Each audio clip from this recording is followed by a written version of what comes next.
नमस्कार दोस्तों। ऐसे ही कहानियाँ सुनने के लिए सब्सक्राइब का बटन दबाओ। तो कहानी शुरू करते हैं। आज भी वही फूलों की खुशबू, नीली रोशनी और उसी 6x6 के बेड पर हम दोनों, बीच में पसरी खामोशी, सब कुछ वैसा ही 35 साल पहले की तरह। तब अनछुए एहसासों को छूने का प्रयास करती हुई मैं इंतजार में थी कि तुम मेरा घूंघट उठाओ। नितांत अजनबी फिर भी अपनापन महसूस करती हुई मैं खुद में ही सिमट रही थी और तुम्हारे उदात्त प्रेम को महसूस कर रही थी। आज हम एक दूसरे को बहुत अच्छी तरह से जान गए हैं।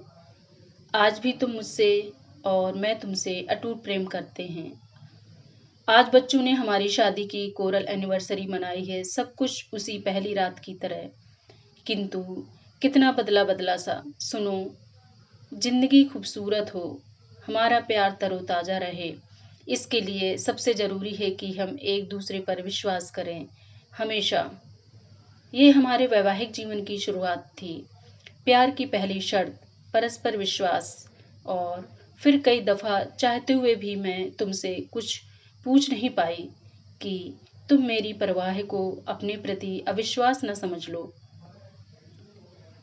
मैं इंतजार करती थी कि तुम मुझसे देर से आने की वजह पूछो, पर वह तुम्हारे स्वभाव में नहीं था। मैं खुद को बदलने लगी सिर्फ तुम्हारे लिए। आज जब मैं मेरे पुराने दोस्त से बात कर रही थी, मैंने तुम्हारे चेहरे पर वह भाव देखा जो मैं हमेशा देखना चाहती थी।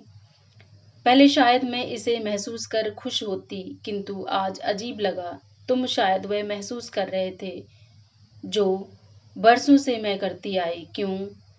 शायद तुम भी बदल रहे थे। उसी दिन जब तुम और तुम्हारे दोस्त किसी बात पर ठहाका लगा रहे थे, मैं अचानक ही चाय लेकर ड्राइंग रूम में आ गई थी। बातों के कुछ पुछल्ले कानों से टकराकर दिल को घायल कर गए, पर तुम्हारे प्यार ने कुछ और सोचने ही नहीं दिया।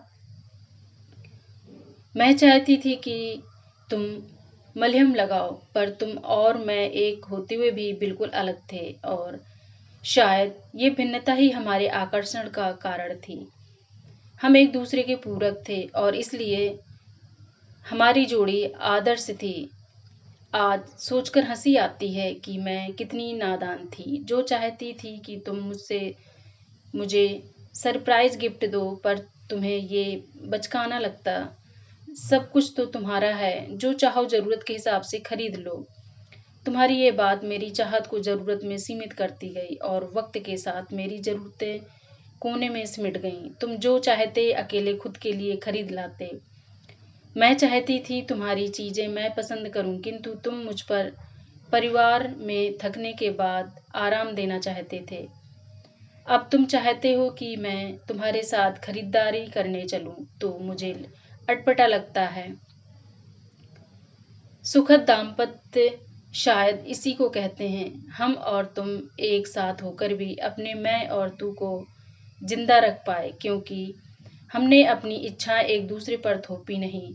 हमें अपने रिश्ते में स्पेस रखनी होगी।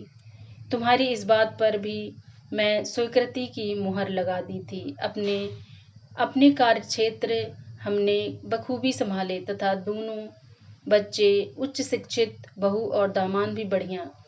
सब कुछ एकदम सेटल्ड।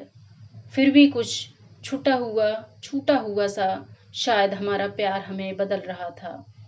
एक दूसरे के प्रति समर्पित और भावनाओं को सम्मान करते हुए हम खुद से ज्यादा दूसरे के बारे में सोचने लगे।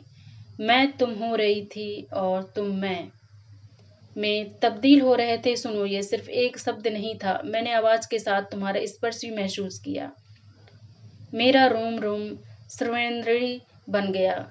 सोच को विराम दे मैं उठ बैठी। जी कहिए। तुम मेरा हाथ पकड़कर कमरे से बाहर निकले। अजी कोई देखेगा तो क्या कहेगा। मैं नवेली दुल्हन बन गई, पहले बड़ों से और आज बच्चों से। झिझक रही थी। तुम बिना बोले मुझे छत पर ले गए। आज हिंदी और अंग्रेजी दोनों तारीख 35 साल पुरानी थी। पूनम का चांद आसमान में था और वातावरण में ठंडक घुलने लगी थी।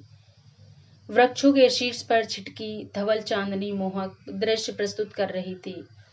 बुझ गई तपते हुए दिन की आंगन सांझ ने चुपचाप ही पीली जलन रात झुक आई पहन उजला बस प्राण तुम क्यों मौन हो कुछ गुनगुनाओ चांदनी के फूल तुम मुस्कुराओ। जगजीत सिंह की गजल कानों में रस घोलने लगी। मैं स्तब्ध रह गई तुम्हारा ये रूप देखकर। यही तो मैं हमेशा से चाहती रही, किंतु आज ये सब देखकर मैं खुश क्यों नहीं। तुम अचानक गंभीर हो गए। अंजू, एक बात कहूँ, मैंने कभी रोका या टोका कुछ कहने के लिए? मेरा प्रति प्रश्न सुन तुम थोड़ी देर चुप रहे, फिर धीरे धीरे हाथ आगे किया। एक पैकेट था, ये तुम्हारे लिए, खोलो। मैं निशब्द तुम्हारा चेहरा पढ़ने की कोशिश करती रही। तुम्हारा यह रूप एकदम नया था मेरे लिए। तुमने पैकेट खोलना शुरू किया। मैं रैपर खोलने के साथ परत दर परत जिंदगी खुल रही थी। यादों का खूबसूरत कोलाज सामने था। ये देखो, हमारी शादी की तस्वीर। ये चीकू हुआ था तब की, ये चिंकी की, ये और वो। तुम बच्चे की तरह चहक रहे थे। अंजू, तुमने एक बात नोटिस की? तुम एकाएक 61 साल के बुजुर्ग हो गए। क्या? उम्र बीतने के साथ मैं महसूस करने लगा हूँ कि 35 साल पहले दो अजनबी एक डोरी के दो सिरे पकड़े थे। फिर मुझे सुनने में रुचि होने लगी। हम दोनों अलग अलग परिवेश में पले बढ़े। फिर हमने एक दूसरे की ओर कदम बढ़ाना शुरू किया। हम एक दूसरे की पसंद नापसंद को जानकर उसके अनुसार खुद को बदलने लगे। जी, मैंने तुम्हारे लिए खुद को बदला। हाँ, और मैंने तुम्हारे लिए। और एक दूसरे की ओर बढ़ते हुए हम भूल गए कि हमें मध्य बिंदु पर रुकना भी था। आज हमारी डोरी का सिरा बदल गया है और दूरी वही की वही। वाह, इस तरह तो मैंने सोचा ही नहीं। अब सोचना है और खुद को बदलना है, मेरे या तुम्हारे लिए नहीं, सिर्फ हमारे लिए। हम दोनों एक साथ बोल पड़े। आसमान में पूनम का चांद मुस्कुरा रहा था। दोस्तों, आज की कहानी कैसी है कमेंट्स के द्वारा जरूर बताना कि आपको कैसी कहानी पसंद है। चैनल पर नए हो तो चैनल को सब्सक्राइब करो, जिससे हर कहानी का नोटिफिकेशन सबसे पहले आपके पास आए। और हाँ, चैनल को सब्सक्राइब, लाइक व शेयर करो। धन्यवाद।